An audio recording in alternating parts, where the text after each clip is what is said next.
নমস্কার বন্ধুরা, welcome to ফুডেজ 2022। আমি পারমিতা আজকে আপনাদের জন্য নিয়ে চলে এসেছি দারুণ একটা স্টার্টারের রেসিপি, যেটা ভীষণই মুখরোচক আর সকলের ভালো লাগবে। সেটা হলো বাটার গার্লিক চিকেন। চলুন দেখে নিন রেসিপিটা। বাটার গার্লিক চিকেন বানানোর জন্য আমি এখানে নিয়েছি 300 গ্রাম বোনলেস চিকেন। এগুলো ছোট ছোট টুকরো করে কাটা রয়েছে। ঘরে বোনলেস পিসেস ছিল, সেটা দিয়েই আজকে বানাবো।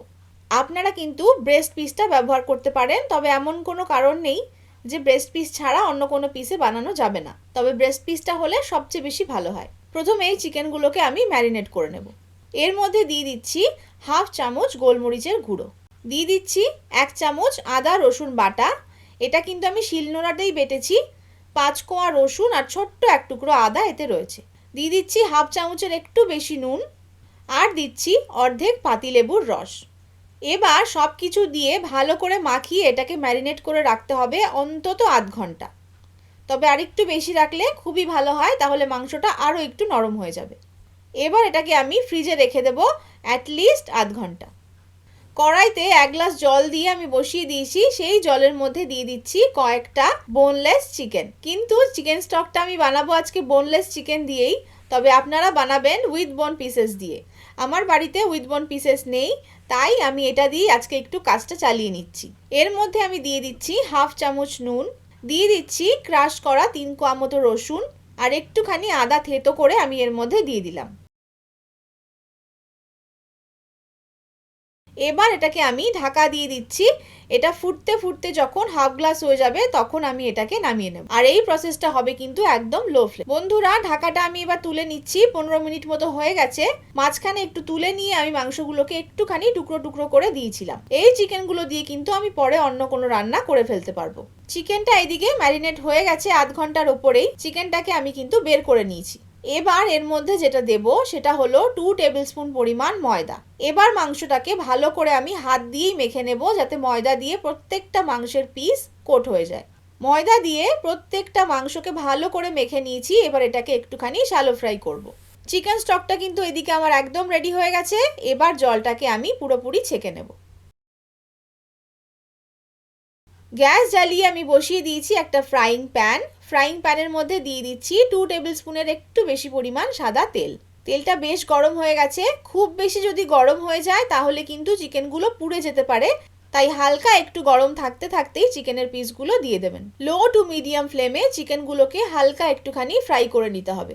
আপনারা যদি এটাকে একদম ফ্রেশ মাংস দিয়ে বানান তবে স্বাদ কিন্তু অনেক বেশি ভালো হবে, এবং ম্যারিনেশনের টাইমটা কিন্তু অনেক কম লাগে। আমি ফ্রোজেন মাংসে বানাচ্ছি, তাই একটু কম জুসি রয়েছে, আর আমাকে ম্যারিনেটটাও কিন্তু একটু বেশিক্ষণ ধরে করতে হয়েছে। তবে চেষ্টা করবেন ফ্রেশ মাংস দিয়ে করার, তাহলে কিন্তু বেস্ট টেস্টটা পাবেন। চিকেনের একটা দিক হালকা লাল হয়ে যাবে, তারপর চিকেনগুলোকে আমি উল্টে দেব। একটা দিক দেখুন হালকা ভাজা হয়ে গেছে। এবার একটা একটা করে পিসগুলোকে আমি উল্টে দিচ্ছি।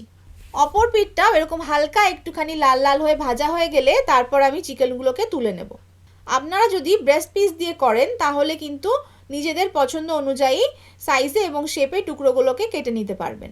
আমি যেহেতু এগুলো বাজার থেকে এভাবেই কেটে এনেছি, তাই এক এক রকম এক একটা সাইজ এবং শেপে রয়েছে, তো এটা কোনো ব্যাপার নয়, বাড়িতে থাকলে এভাবেও করা যেতে পারে। বন্ধুরা, চিকেনগুলো কিন্তু হালকা ভাজা হয়ে গেছে। কড়া লাল করে কিন্তু এগুলোকে ভাজা যাবে না। এইগুলো ভাজা কমপ্লিট। এবার এটাকে আমি সরিয়ে দিচ্ছি। গ্যাসে এবার আমি বসিয়ে দিয়েছি কড়াই। কড়াইয়ের মধ্যে প্রথমেই আমি দিয়ে দেবো 40 গ্রামের একটু বেশি বাটার। বাটারটা গলতে গলতেই এর মধ্যে দিয়ে দেবো 1 টেবিল স্পুন পরিমাণ রসুনের কিমা বা মিন্স করা গার্লিক। একটুখানি নেড়ে চেড়ে দিয়েই দিয়ে দিচ্ছি ছোট চামচের 1 চামচ ময়দা। গ্যাসের ফ্লেমটাকে কিন্তু লোতে রাখবেন, না হলে পুড়ে যেতে পারে। ময়দা দিলে রসুন আর বাটারটা পুড়ে যাবে না। হোয়াইট সস বানানোর সময় আমরা যেরকম দিই ঠিক সেরকম। রসুনটাকে একটু ফ্রাই করে নিয়েছি। এবার এর মধ্যে দিয়ে দেব চিকেন স্টকটা। এখানে হাফ গ্লাস মতো চিকেন স্টক রয়েছে। এই রান্নার খুব গুরুত্বপূর্ণ একটা উপকরণ হলো অরিগ্যানো। এর মধ্যে দিয়ে দিচ্ছি আমি 1 চামচ ফুল অরিগ্যানো, দিয়ে দিচ্ছি 1 চামচ গোলমরিচের গুঁড়ো। এবার ভালো করে এটাকে একটু মিক্স করে নিতে হবে বাটা রসুন কুচি সব কিছুর সাথে। এবার এর মধ্যে ফটাফট চিকেন পিসেসগুলোকে দিয়ে দেব। এই রান্নাটা কিন্তু খুব বেশিক্ষণ ধরে করা যাবে না, না হলে কিন্তু এই বাটারটা পুরোপুরি টেনে যাবে। বাটারে যেহেতু প্রচুর পরিমাণে নুন থাকে আর অনেকটা পরিমাণ বাটার কিন্তু এই রান্নায় ব্যবহার হচ্ছে, সেই কারণে বাকি উপকরণগুলোতে নুনটা খুব সাবধানে ব্যবহার করবেন। এবার লো ফ্লেমে একটুখানি এটাকে ফুটতে দেব। মূলত এটা স্টার্টার হিসেবেই খাওয়া হয়, তবে যদি একটুখানি এই সসটা আপনারা রাখেন তাহলে কিন্তু ব্রেড দিয়ে খেতে ভীষণ ভালো লাগে। আমি এটা প্রায়ই বানাই এবং ব্রেড টোস্ট দিয়ে খাই। বিশেষ করে যখন সর্দি জ্বর হয় তখন কিন্তু একটুখানি ব্রেড টোস্ট আর সঙ্গে এই গার্লিক বাটার চিকেন খেতে ভীষণ ভালো লাগে। এবার আমি এর মধ্যে দিয়ে দিচ্ছি পার্সলে কুচি। তবে পার্সলে কুচির বদলে ধনেপাতা কুচিও আপনারা ব্যবহার করতে পারেন, কারণ পার্সলে পাতা কিন্তু সবসময় অ্যাভেলেবেল না। অনলাইনে পেয়ে যেতে পারেন এবং বড় বড় মার্কেটে পাওয়া যায়, তবে ছোট বাজারগুলিতে এগুলো কিন্তু ভীষণই দুষ্প্রাপ্য ব্যাপার। তাই ধনেপাতা দিয়ে এই কাজটা চালিয়ে নিতে পারেন। তো বন্ধুরা, গার্লিক বাটার চিকেন একদম রেডি। হাই ফ্লেমে একটু শুকনো শুকনো করে স্টার্টার হিসেবে আপনারা খেতে পারেন, সন্ধেবেলা টিফিনে খেতে পারেন ব্রেড দিয়ে, অথবা ডিনারেও খেতে পারেন নর্মাল হাত রুটি, নান রুটি অথবা ব্রেড টোস্টের সাথে। দেখবেন সকলের ভীষণ ভালো লাগবে। তাই দেরি না করে ঝটপট বানিয়ে ফেলুন এই শীতে, আর একবার বানালে কিন্তু রোজ রোজ বানাতে ইচ্ছে করবে। আমার রান্না আপনাদের ভালো লাগলে আমার চ্যানেলটিকে সাবস্ক্রাইব করতে কিন্তু একদম ভুলবেন না। আর বাকি রান্নাগুলো দেখবেন, প্রচুর প্রচুর ইউনিক রান্না আপনাদের সাথে কিন্তু আমি শেয়ার করেছি। যারা এখনও দেখেননি তারা দেখে নিন এবং বাড়িতে রান্নাগুলোকে বানাবেন এবং আমাকে জানাবেন আপনাদের কেমন লাগলো। নেক্সট দিন চলে আসবো আরও একটা রান্না নিয়ে। ভালো থাকবেন, সুস্থ থাকবেন।